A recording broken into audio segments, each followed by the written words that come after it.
Bom, pessoal, vamos lá. Esse vídeo é para que vocês possam entender o funcionamento de cada processo de escalonamento, tá? A fim de conseguir desenvolver, né, as atividades avaliativas, tá? Bom, nós temos para segmentação, tá, do escalonamento o modelo FIFO, ou no caso FCFS, tá? FIFO é como a gente tratava lá em memórias, tá? Aqui, como são processos, você vai ter aí o que a gente chama de FCFS, First Come, First Served, né? Ou seja, o primeiro que chega é o primeiro a ser servido, tá? Então, o primeiro processo da fila de pronto é escolhido para executar. Ele é no modelo não preemptivo, fácil de entender, fácil de programar, é considerado justo porque não tem separação ou preferência. Processos de baixo custo de execução podem esperar muito tempo para ser executados. Esse daqui é uma das preocupações, porque se você tem, como é o primeiro que chega, o primeiro que é executado, o que acontece? Se você tem, por exemplo, um processo muito grande, os demais que são menores têm que esperar esse processo finalizar por ele não ser preemptivo, né? Então ele tem que esperar o processo finalizar para poder trocar de processo, tá? Bom, o SJF é outro modelo, tá? É do Shortest Job First. Então ele tem o menor job primeiro, tá? Então o job, quando a gente fala job, é processo, tá? Então o processo de menor custo de execução executa primeiro. Mas o que seria custo de execução? Tamanho, tá? Porque você sabe que o processador ele tem um ciclo e ele consegue realizar X execuções dentro daquele ciclo. Se o teu job tem 4 ciclos, significa que são 4 vezes aquele tempo de execução do processador, tá? Então, quanto menor o job, menor o tempo de saída, ou seja, ele executa e finaliza mais rápido. Também no modo não preemptivo, fácil de entender, fácil de programar, declarado como justo. Para ser adequado, requer que todos os jobs estejam disponíveis simultaneamente, tá? O modelo adequado é o modelo justo, mas não necessariamente ele ocorre, tá? Porque tem processos que não estão na fila de prontos no momento da iniciação, né? no início do processo de execução desses processos, né? Da execução, né? Vamos dizer assim, literal, né? Dos processos, tá? O SRT é o Shortest Remaining Time. Então é um algoritmo escolhido de processo que possua o menor tempo restante, mesmo que esse processo chegue à metade de uma operação. Se o processo novo for menor que ele, será executado primeiro. Ou seja, a cada momento, a cada execução, ele verifica se tem alguém menor que ele. A hora que chegar alguém menor, com tempo de execução menor, ele substitui. Ele joga o maior para trás, tá? Seria o mesmo de uma fila, né? Você tem lá 2, 3 rapazes grandes. Beleza, enquanto não chegar ninguém, ele está em ordem de chegada, vamos dizer assim. Chegou alguém que é menor, ele vai lá e não só menor de tamanho, mas sim menor do tempo restante, tá? Então ele valida, verifica se o tempo restante de execução é ou não menor, e aí se for menor ele substitui. O escalonamento, né, que é o de propósito geral, que é o chamado de prioridade, ele possui um item que os outros não têm, que é um nível de prioridade. Então ele vai receber uma classificação igual urgente, moderado, não urgente, tá? E é claro que a prioridade vai de acordo com a especificação do implementador, tá? Então, prioridade. Processos têm diferentes prioridades de execução. Ele é preemptivo, significa que ele tem uma quebra, tá? Então pode ocorrer a possibilidade de, no meio do processo, ele parar o processo atual, tá? Então dele interromper o processo mesmo que não tenha acabado, para poder executar, né, o novo processo que entrou, tá? Ele é baseado nos ciclos da unidade de processamento ou um determinado quantum. A prioridade pode ser atribuída estaticamente ou dinamicamente, pode ser implementado considerando filas de prioridade, e a implementação de filas pode representar um problema, tá? Mas isso é referencial. Lembrando só que esse cara aqui, ele é preemptivo também, tá? Então, tanto prioridade quanto SRT é preemptivo. Bom, A gente tem um modelo chamado de filas múltiplas, tá? Não é tão adequado, mas está dentro dos processos de escalonamento. São processos que executam dentro de uma fatia de tempo pré-definida, um quanto, tá? Ele é preemptivo, é determinado como justo. O tamanho do quanto pode ser variável, dependendo da troca de contexto ou da troca de processos. É adaptável de diferentes tamanhos de processos, e os processos são promovidos à medida que o tempo passa, ou à medida que os processos são executados. Lembrando que esse escalonamento é chamado de RR, tá? Bom, como que funciona o algoritmo FCFS? O funcionamento ele é bem simples. O processador é alocado seguindo a ordem de chegada dos processos, ou seja, o primeiro que chega é o primeiro que é executado. Fila indiana. O processo que tem a CPU não o libera enquanto não terminar, então ele fica bloqueado. E a implementação é similar à implementação da FIFO lá nas memórias, tá? Como que fica o diagrama de Gantt? Vocês receberão uma tabelinha dessa, onde eu tenho o nome dos processos, o tempo de chegada e a etapa do processo. Essa etapa é o tamanho dele, é a carga de execução. Aqui nós estamos usando CPU como unidade, tá? Poderia ser segundos, minutos, itens, não sei, tá? Mas a gente usa CPU, que é uma unidade de processamento, tá? Então, como que funciona a montagem desse diagrama aqui? Até porque esse diagrama ele não vem preenchido, ele só vem com a linha temporal, né, separando os blocos, e você que coloca os processos aqui. Como que é feita essa sequência? Primeiro de tudo, eu verifico qual processo que tem o tempo de chegada 0 ou o menor tempo de chegada, porque esse tempo de chegada é justamente a marcação inicial aqui. Tá? Então, por exemplo, o processo A ele tem tempo de chegada 0. Significa que ele chegou no tempo 0, no tempo inicial, que é aqui, ó, tá? Na linha temporal 0. E ele tem 7 unidades de processamento. Significa que se ele começou no 0, só tem esse processo pronto. O B e o C não estão prontos ainda. O B vai ficar pronto só na unidade 2 de processamento, aqui. E o C vai ficar pronto só na unidade 3, aqui. Tá? Então, o processo A está sozinho, mas ele tem 7 unidades. Então, ele começa, preenche. A hora que chega no tempo 2, o processo B entra. Ele fala assim, opa, cheguei. Só que o FCFS não é preemptivo, né? Ele não vai interromper. Ou seja, esse processo fica em espera, aguardando na fila, tá?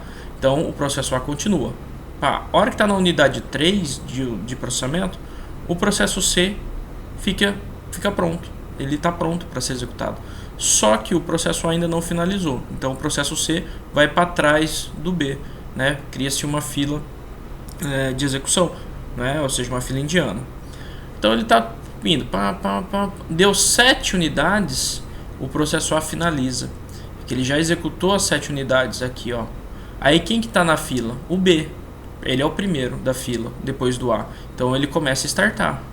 Qual é o tamanho dele? 4 unidades. Então, a partir daqui, ó, 1, 2, 3, 4. Beleza, finalizou. Quem tem mais para executar? O C, que aí o B saiu fora, né? Ele finalizou. Quantas unidades tem o B? O C? 2. Então, 1, 2. Beleza, finalizou, acabou os processos, já não tem mais nada. Esse é o diagrama. Só que agora eu preciso calcular 4 informações. Utilização de CPU, produtividade, tempo de espera médio e o tempo de retorno médio. Como é que calcula isso? Bom, aqui é simples. Na utilização da CPU, você vai verificar qual foi o tempo utilizado pela CPU. Do 0 até o 13. Não teve nenhuma lacuna, nada. Então, 13. Tá aqui, ó. Que é a soma da contagem aqui. Tá? Então, 13. Qual foi o tempo total, né? De prescrito? Também 13, né? Então, você tem 7 com 4, 11 com 2, 13. E você vai no diagrama do 0 até o 13, então 13 sobre 13, que é 1, que é igual a 100%. Ou seja, todo CPU teve 100% de uso, não teve nenhuma lacuna vazia, deixando ele ocioso, tá? Bom, a produtividade é a quantidade de processos dividido pelo tempo. Quantos processos eu tenho? 1, 2, 3. 3 processos dividido por quanto? Qual foi o tempo gasto para executar? De 0 a 13. Então, 3 dividido por 13 dá 0,23. Armazenou essas informações. Tempo de espera.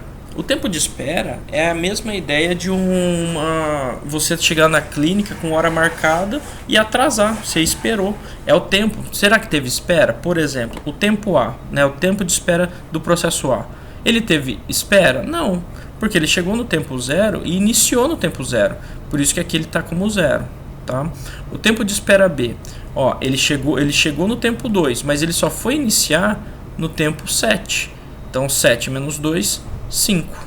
Por que 5? Porque ele estava pronto aqui, ó. Ele teve que esperar 1, 2, 3, 4, 5 para ser executado, tá? Então 5.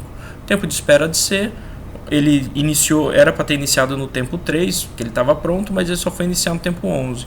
11 menos 3, 8. Então 0 mais 5 mais 8 dá 13 dividido por 3, 4,3. Tá? Então esse é o tempo médio de espera, tá? Por processo. E o tempo de retorno, Kendi? O tempo de retorno nada mais é do que o tempo de saída de cada processo. Por exemplo, o tempo de retorno de A deu 7. Por quê? Ele tem 7 unidades e ele saiu no 7, então é 7.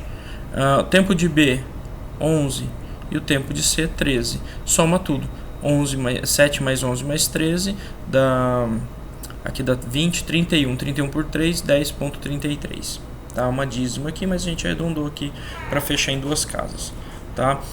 Simples, tranquilo. Eu vou ter que fazer isso aqui em todos os tipos de diagramas? Sim. Esse foi o mais fácil porque é por ordem de chegada, e a ordem de chegada está aqui, ó, tá? Lembrando que você tem que anotar, tá? Anota quais são os processos que chegam na sequência para você não inverter aqui, porque se você inverte aqui, muito provável que os valores podem mudar, tá? Bom, então, característica do FCFS é simples de implementar, depende da ordem de chegada dos processos, alto tempo de espera, tende a favorecer aos processos com muita carga de CPU, porque, né, se ele tiver lá para execução, ele vai executar primeiro que os outros que são menores. Já o SJF não preemptivo. O funcionamento. O processador é alocado ao processo em que na etapa da CPU mais breve. Em caso de empate aplica-se o FIFO ou FCFS. Ele é não preemptivo. Nesse modelo que a gente vai ver, a gente vai usar o não preemptivo. Ele tem uma preempção que é referida ao SRT. Tá? Então a compreempção é o SRT. Lembra que eu identifiquei aqui em cima para vocês, se eu não me engano, que o SJF não preemptivo. Esse cara aqui, ele é preemptivo e é a mesma regra desse cara aqui, tá? Praticamente. Só que ele recebe a preempção, tá? Vamos lá. Tá. A implementação. Ordena a fila de processos prontos em função do tempo das seguintes unidades. Olha a montagem desse exemplo. Tá? Aqui eu não calculei tempo de utilização, tal, não tem problema. O importante seria, nesse caso, o tempo médio de retorno e espera. Aqui eu tenho 3 processos, 3 tempos de chegada e 3 valores de carga. Se você observar, é a mesma tabela que foi utilizada aqui, 742023. Então, 742023. Mas se você observar, vai dar valores diferentes. Por quê? Você tem uma sequência diferente aqui. Mas como assim, Kendi? Pensa bem dentro do contexto, tá? Esse cara aqui, ele é não preemptivo, tá? Ele precisa que todos os processos estejam ativos para ele iniciar ou, né, complementares, tá? Então o processo A inicia no tempo 0, tá? O processo B no tempo 2, o processo C no tempo 3, tá? Porém, aqui tem um leve desgaste. Como ele não é não preemptivo, ele não pode startar logo de cara quando só tem um, tá? Porque ele não pode quebrar. Então ele aguarda outros processos chegarem, tá? A hora que chegar um próximo processo, ele contabiliza, tá? Então nesse caso aqui, o que ele fez? Ele aguardou todos os processos chegarem, tá? A, B e C estão prontos. E aí ele vai verificar qual que é o menor processo. Ele identificou que o menor processo, que tem 2 unidades, é o C. Então ele iniciou no C. Só que o C inicia no tempo 3. Então o C vem para cá, tá? O que acontece com o processo, o próximo processo? Ele finalizou. Quem que é o menor processo desses daqui? É o que tem 4 ou o que tem 7? É o que tem 4, é o B. Então ele executa o B. E depois executa o A. Isso aqui gerou uma ociosidade aqui. Na hora de calcular o tempo de espera, você tem que contabilizar isso aqui. De 0 até 5, de 0 até 9, de 0 até 16. Tá? Então, por exemplo, no tempo A, quanto tempo de espera? Ele iniciou no tempo 0, mas ele iniciou no tempo 9. Então, 9. O processo B, ele iniciou, era para ter iniciado no tempo 2, mas ele iniciou no tempo 5, então dá 3. E o processo A, ou C, ele era para ter iniciado no tempo 3 e ele iniciou no tempo 3. Perfeito.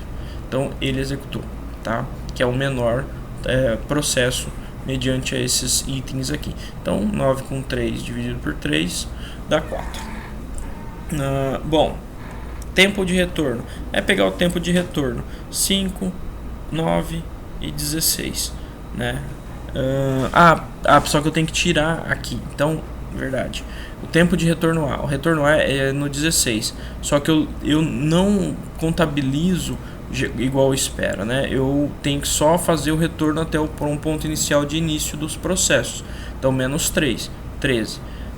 7 menos 3, não, deixa eu ver se é 7, 9. 9 menos 3, 6. E o outro é 5, né? 5 menos 3, 2. Somatório, né?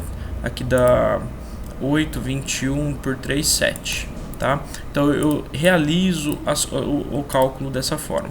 Tá? Vamos para o próximo exemplo. Lembrando, reduz o tempo de espera médio, minimiza os efeitos na priorização e é difícil de determinar uma prioridade, a priori, qual será a duração seguinte da etapa. Tá? É difícil você pré-definir isso, tentando identificar ou pré-julgar isso. Tá? Bom,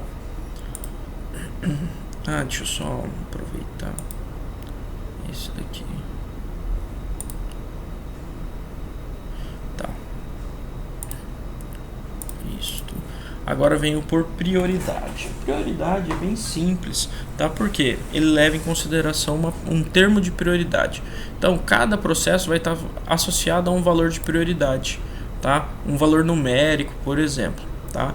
A execução é igual às demais, tá? A implementação não tem diferença, tá? Conforme vai chegando os processos, a única coisa, como ele é preemptivo, ele vai verificar se tem alguém, se o processo que chegou é prioridade ou não, que o maior prioridade que o processo que está sendo executado. Se for, ele substitui, ele pausa aquele, interrompe e faz a troca, tá? Como que é feito isso? Você tem lá a mesma tabela, porém você tem um grau de prioridade. E aqui eu já especifiquei, vamos supor que os processos possuem as seguintes prioridades: 5, 1 e 6, considerando 1, que 1 é a prioridade mais alta e 9 é mais baixa. Então o menor valor é a prioridade mais alta. Então vem o processo B, depois o A, depois vem o C. Tá? Que acontece? Por saber que o processo B é o prioritário, ele vai startar. Tá, ele starta, ele iniciou no tempo 2, então ele vai startar aqui, tá? Que acontece? Ele tem 4 blocos, então na hora que ele joga para cá, né, vamos dizer assim, no tempo, aqui é tempo 0, 1, 2, no tempo 2, no tempo 3 ele verifica, alguém entrou, o processo C está dentro já, e o A também já está dentro, né? No tempo 3 aqui, todos os processos estão participantes, só que aí ele verifica, mas eles têm menor prioridade que o meu? Não tem, então ele continua. Finalizou o processo. Ele vai escolher qual que é o próximo processo, pela prioridade. Vem o processo A. Aí ele vem. Entrou mais alguém? Não. O processo C é maior prioridade? Não. Então ele finaliza e depois inicia o C. O cálculo é o mesmo, tá? O tempo de espera. Você vai pegar o tempo de chegada, né, de execução, com o tempo que está referenciado, soma, divide pela quantidade. E a mesma coisa com o tempo de retorno, faz o mesmo processo. Tá? O último algoritmo e o mais utilizado é o RR, que é o Round Robin. Tá? Ele atribui então um quantum. Esse quantum é um tempo. Tipo, a cada 3 segundos troca de turno. Então todo mundo vai rodar 3 vezes pelo menos. Mas Kendi, isso aí é muito complicado? É porque ele vai preemptar todos os processos. Aqui eu coloquei o quanto 1, ou seja, para cada uma unidade de execução ele verifica para trocar. Então, por exemplo, o processo A está no tempo 0, tá? Nesse caso aqui, a referência inicial estabelece o tempo de chegada no RR. Então o A começa, ele é preemptivo. Pá. Ora, o tempo 1 chegou alguém? Não, ainda não. Ele executou de novo. Opa, o tempo 2 chegou. Quem que é o tempo 2? O B. Tá, beleza. Nessa etapa, como o quanto é de 1 em 1, o A sai da fila e o B entra. Aí, beleza, terminou um processo do B, e aí, só que, ó, esse cara aqui, ele é complicado, porque toda vez que você processa uma parte do processo, você tem que subtrair aqui essa unidade, senão você se perde. Senão você vai dar sequência aqui, porque no final das contas, por exemplo, o processo B tem que ter 4 unidades. Então, 1, 2, 3, 4. O processo C tem que ter 2.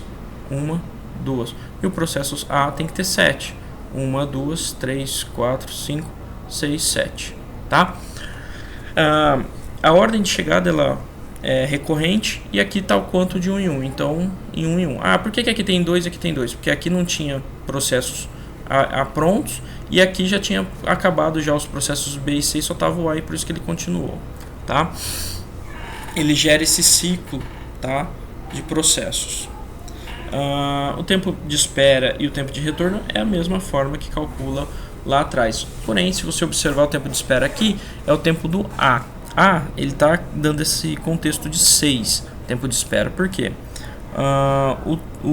Deixa eu só verificar aqui. Tempo 0,7. Por que ele está dando 6? Que eu não lembro. Aqui...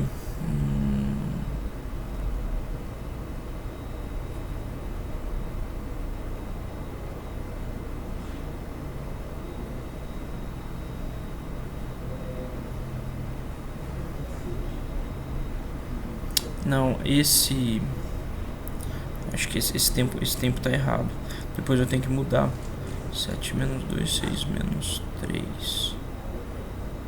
Aqui eu tô pegando o tempo de espera, mas o tempo que ele aguardou para finalizar. Não, tá certo, porque ele é preemptivo.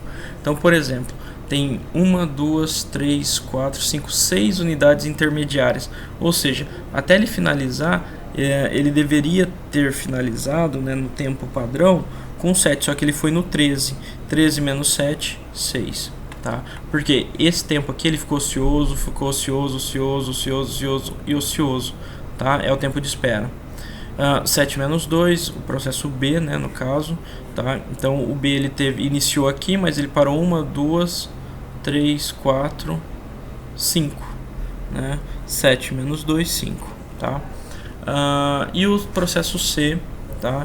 Ele iniciaria no tempo 3, tá? Aqui iniciou, ele aguardou 1, 2 para finalizar aqui. Por isso que na sequência, mas aí aqui tem um porém. Ele começou no tempo 4, era para ter ele começado aqui, ó. Então o A também consome 1, 2, 3. Então por isso que deu 6 menos 3, tá? Então ele soma e divide pela quantidade. O retorno médio é o final do processo, que nem, por exemplo, o processo A finalizou no tempo 13, então 13. O processo B finalizou no tempo 11, então tá aqui.